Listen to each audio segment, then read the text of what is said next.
پیارے بچوں، آج ہم پہلا سبق پڑھیں گے منہاج العربیہ کا۔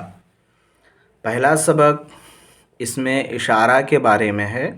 اس میں اشارہ جیسا کہ آپ کو پتہ ہے، اس میں اشارہ دو طرح کے ہوتے ہیں، ایک اشارہ قریب کے لیے، ایک اشارہ دور کے لیے۔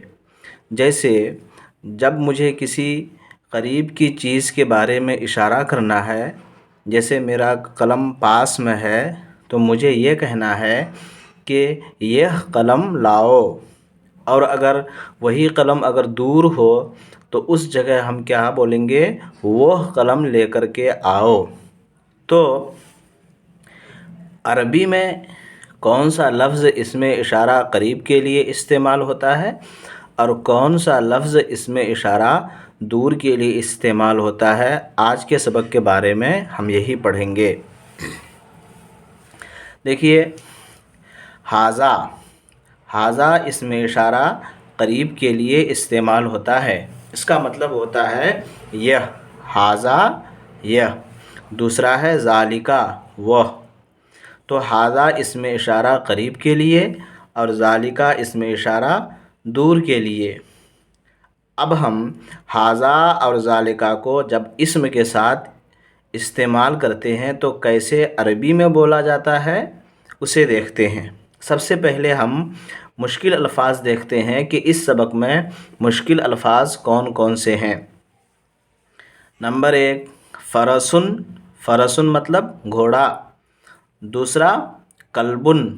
کلبن کا مطلب کتا۔ جملن۔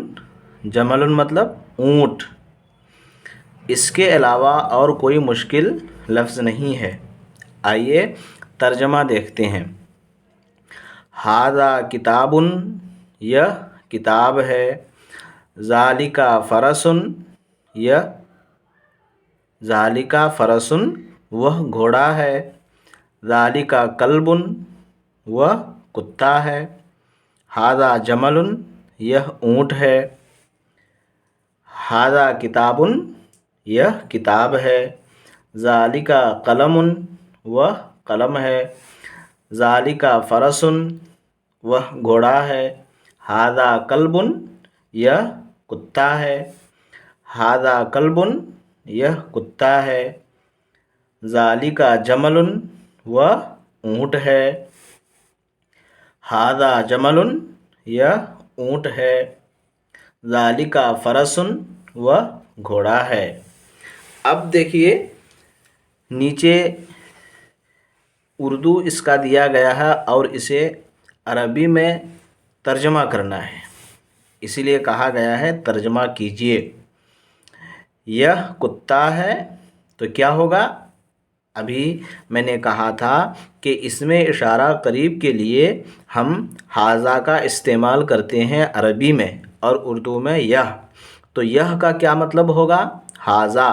اسی طرح ابھی ہم نے پڑھا کلبن کا مطلب کیا ہوتا ہے؟ کتا ہوتا ہے۔ تو دونوں کو ایک جگہ کر دیں گے تو کیا بنے گا؟ ھذا کلبن، یہ کتا ہے۔ جیسا کہ یہاں لکھا ہوا ہے، دیکھیے، ھذا کلبن، یہ کتا ہے۔ وہ گھوڑا ہے۔ وہ کسے کہتے ہیں؟ ذالک۔ اس میں اشارہ دور کے لیے تو ہم وہاں وہ کا استعمال کرتے ہیں۔ وہ کو عربی میں کیا کہتے ہیں؟ ذالک۔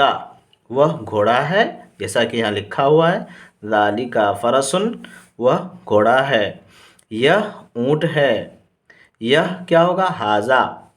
اونٹ کسے کہ اونٹ کی عربی کیا ہے؟ جملن۔ ھذا جملن، یہ اونٹ ہے۔ وہ کتا ہے، دیکھو یہاں کیا تھا؟ یہ کتا ہے اور یہاں کیا لکھا ہوا ہے؟ وہ کتا ہے۔ اس کا مطلب یہاں ھذا استعمال ہوگا اور یہاں ذالک۔ ذالک کلبن، وہ کتا ہے۔ یہ گھوڑا ہے۔ ھذا فرسن، یہ گھوڑا ہے۔ وہ اونٹ ہے۔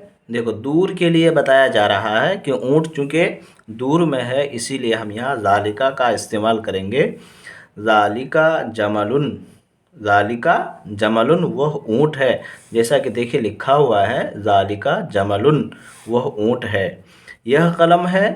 ھذا قلم، وہ کتاب ہے، وہ کتاب ہے، ذالکا کتابن، یہ انسان ہے، ھذا انسان، وہ حیوان ہے، ذالکا حیوان، یہ سوال ہے، کوشچن، سوال کو انگلش میں کوشچن بولتے ہیں، یہ سوال ہے، ھذا سؤال، وہ جواب ہے، ذالکا جواب، وہ کتاب ہے، یعنی کتاب دور میں ہے۔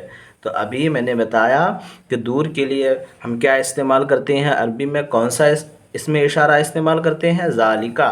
تو ذالکا کتاب، وہ کتاب ہے، وہ قرآن ہے، ذالکا قرآن، جیسا کہ قرآن شریف میں لکھا ہوا ہے، ذالک الکتاب لا ریب فیہ، وہ انسان ہے، ذالکا انسان، یہ حیوان ہے، ھذا حیوان۔ تو اس طرح سے یہ سبق ہم نے پڑھا۔ اس سبق میں ہم نے کیا کیا سیکھا؟ اس سبق میں ہم نے یہ سیکھا کہ عربی زبان میں اسم اشارہ قریب کے لیے اور اسم اشارہ دور کے لیے کون سے الفاظ کو استعمال کرتے ہیں۔ قریب کے لیے ہم ھذا کا استعمال کرتے ہیں جس کا مطلب یہ ہوتا ہے، اور دور کے لیے ذالکا کا استعمال کرتے ہیں جس کا مطلب وہ ہوتا ہے۔ تو آج کا سبق یہیں ختم ہوتا ہے۔ خدا حافظ پیارے بچوں۔